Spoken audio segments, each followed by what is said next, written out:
Good morning, Sean here, Mountains Garage.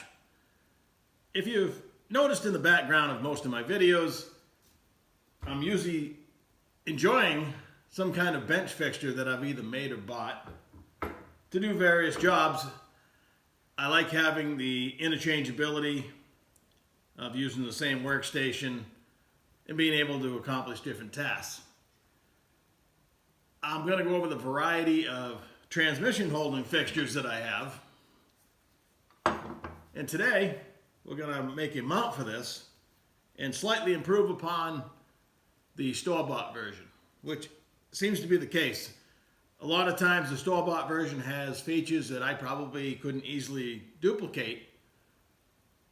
And there's other things that I don't like as much as the ones that I've built in the past. So let's just get after it. But our goal today is to mount this transmission fixture on a receiver hitch to mount on this bench and make a bench mount receiver to go on a bench over there. This is my original, or first to me, transmission bench holding fixture that I bought at a yard sale a long time ago for $5. I recognized what it was because I worked in a few transmission shops and figured I could make something out of it. I adapted it to my workbench here when I built this garage, and I also used this fixture for my 9-inch Ford holder, which is just a piece of angle iron cut. My favorite part of this is the infinity adjustment. You can stop the rotation anywhere in the 360-degree range, whereas the store-bought one has fixed holes. So we're going to fix that today, and I'm going to put a T-handle on it, and I'll be able to stop it over here. I'm still going to make a hole for the pin, because sometimes that's handy as well. I just bought this particular holder. I had one just like it. There's a lot of them for sale online. Some are good, some aren't. This is Zamco, Z-A-M-C-O. And without the bench piece, it was $99. I probably can't get a piece a half-inch and somehow bend it perfect like that. That's the part I was saying about duplicating it exactly. I could get it bent with enough heat and stuff. And then I could machine this. This is solid steel. It's a pretty rugged piece. Making those is no big deal, but I sucked it up, and for $99 I bought it. As soon as I paid for it, on the bottom of the screen, which often happens on eBay anyway, for $29 more you can get the bench piece, which I couldn't find originally. Or I probably might have bought another bench piece and modified that, but as we all know, I got plenty of raw material. So that's today's goal. In the past, I have questioned the structural integrity of this one. If you over tighten this T-handle, you can actually spread the whole rig. That is pretty common even with something like this. You probably break the case sooner with this one, but I recently stripped those 3 rusty Pontiac heavy-duty Turbo 400s, and I was wailing on the transmission to try to get it apart, and this didn't care. So my concerns may be not valid. But I only have one little receiver like this. And the other day I had a transmission on this fixture and wanted to do a 9-inch. Fortunately, I bought this Speedway one, which is super reasonable. I want to say it was $39. It's a beautiful piece, but it does lack the T-handle. You have to actually tighten this nut to make it drag. It works good. You can get it at a certain level and it'll rotate one way, not the other. And to actually get it out with this bolted to the rear end, you got to just take the nut and washer off. But this thing's pretty heavy duty, and I adapted it onto a receiver hitch. This is my favorite one at the time. I built it because I built it. I built it out of some tubing I bent in a pipe bender I was practicing with that I bought. And I adapted it into a receiver hitch. It'll go on any bench. And in this case, on this style bench, I actually put the receiver on top. It's not the best if you want a free bench surface, but I didn't want to cut this nice paint job and weld a piece in there. So that's what I did, and it really has not been a big deal at all. I use this particular holder, most of the time. And I like the fact I can stop it in any position. I have a pin as well when I made it, but I use a T-handle more than anything. I know it's probably imported, but I can't say enough good things about this Zamco setup. Actually, it's like $129 with the bench mount. And this thing is solid. No complaints whatsoever, except I'm going to drill and tap and put a T-handle here so I can use the pin or the T-handle. If I make the T-handle high enough, I could use both, I guess. But this one, you can only put it in 90-degree positions, which most of the time that's acceptable, but you get spoiled by having the ability to stop it in any direction you want. I've considered the idea of converting an engine stand and make an adapter to slide in where the head goes, or make an adapter that bolts to the head. I think it'd be nice to be able to roll it around instead of being anchored to a bench. The idea is still formulating, I guess. I know it's been done, but it's pretty useless to bolt the bell housing on here and have the transmission horizontal because you can't get in through the pump. It's just awkward. You need to be able to access the guts. So that's why this situation is the best for serviceability. So to get started making the bench mount, this is 1.5 inches. And looking under the bench, I found a piece of black iron, which isn't the greatest stuff to work with, but dimensionally it fit perfect. So this piece I've already had in the lathe. I'm gonna make 2 of these. So I started with like a 10-inch piece, and it wobbles so bad there's no way I could machine the outer surface. So I cut it in half to start, and I've cut it down and cleaned out the rust out of the inside, and it fits really nice.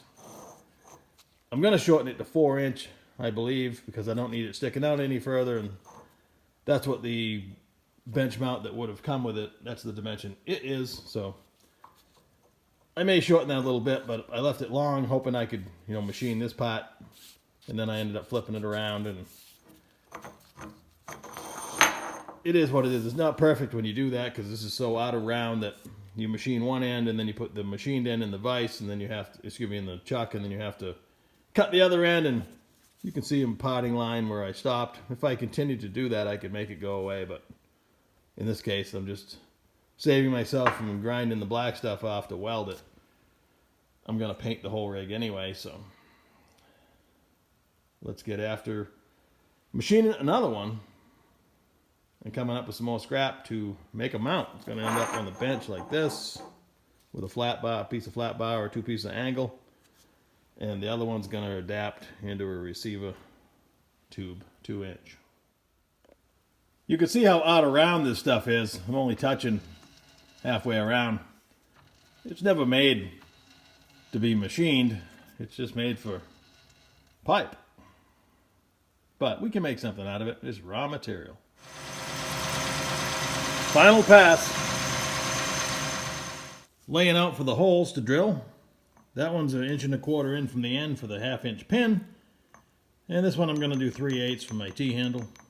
More than sufficient. If you're like me, I have a box of these in the drawer over there. A box of 36, but I'll use an old one till it won't write anymore. I broke out a new one for this job. I'm funny sometimes. So I got my holes drilled, 1/2 inch in the back, 3/8 for my T-handles. As of yet, I haven't shortened them. If I do shorten them, it'll be on the front side. I just took some 3/8 bolts, ground the galvanized off the end so I can weld it, and the galvanized off the nut, so that'll go like that. And of course that'll make the T-handle on top. I went ahead and found some material for the different plates. This is going to have 2 1/2-inch holes. This piece of 1/2 inch I had laying under the bench. 1/2 inch holes is a cross member in the bench that I'm trying to go down through. So that spaced me pretty good. I was going to go 4 corners, but in like 3/8, but 2 1/2 inch will be more than sufficient. Definitely stronger than the bench, probably.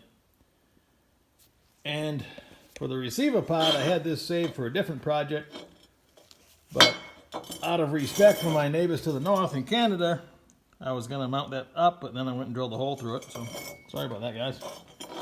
So this slides in receiver. And you can put the pin in it, but that would leave it sloppy. So all the receivers I've welded a 1/2-inch nut with a T-handle, so when you're done, everything's nice and solid. I normally use a actual hitch pin for a trailer hitch, but this is the original one I did, and it still has the 5/8 bolt that I stuck in there, so I've never upgraded it. Even though I've several times bought hitch pins, I end up using them for something else. Due to the odd weld that's going to have to go in there, I think I'm going to MIG weld everything. I could TIG weld these and MIG weld that. I might do that. Or I might just use the squirt gun for the whole thing. All welded up and reassembled. My brother stopped by and needed a small TIG job. So I went ahead and TIGged all the small stuff, the handle and the nut. And then I MIG welded the long pass because that's just a perfect use of a MIG welder. It'll squirt right in the crack and does a good job. And I got this one done as well. Ready to mount on the other bench. Well, time on the whole project. I stopped for breakfast and a few other things. I probably have an hour and a half, start to finish, for 2 of them. So I guess at $25 a piece or more for the factory-made bench mount. Yeah, it's fun to build stuff anyway. So I went back online to buy one more of these because I have one on the bench over there, and now I have these two. I figured, why not? What's another $99? I hit the buy again, and now it comes up $1,000. And the one with the bench mount's like $1,024. I'll put the picture of the screenshot from just a minute ago on eBay. Clearly, there's a problem, or they're trying to take advantage of people, but I'll check back in later to see what the price is. Because at $99, I'll buy another one. But that has to be some kind of mathematical error, I hope. Anyway, that's today's project. It's Friday. It's raining, but we need the rain. There's your weather report. Ring the bell, like, share, subscribe. A monumental thing happened this Wednesday. It took me over a year to get the first 1,000 subscribers. It just took me slightly less than 6 months to get the second 1,000. So now I'm over 2,000 subscribers. Woo! Next step, 100,000. If you get 100,000 subscribers, you get a nice plaque on the wall. But I don't want to get greedy. It was awesome. I was watching Hardcore Fab the other day, his YouTube channel. Check him out. The guy builds hardcore hot rods in a style that his brain works different than mine, so I enjoy watching it. And he started a few months ago doing shout-outs to small YouTube channels that he likes. And I'm half asleep in my chair. It's late at night, and you've probably seen the scenario on TV where the TV is talking to you personally. Well, my computer's talking to me because he's saying Mountain's Garage. He gave me a shout-out, and that is awesome. So right back at you, Hardcore Fab, check him out. He builds some radical stuff. Like, share, subscribe. I guess I already said that. Have a great weekend. Who knows what we're doing next? I got more shelving to put up. Trying to tame my garage. Anybody that's come here lately, I'm ashamed to even let them in. It's that bad. And I'm starting to think I still don't have enough room, or I have too much stuff. I'm going to have to get rid of some stuff. Who am I? I can't even fathom what I'm saying at this point.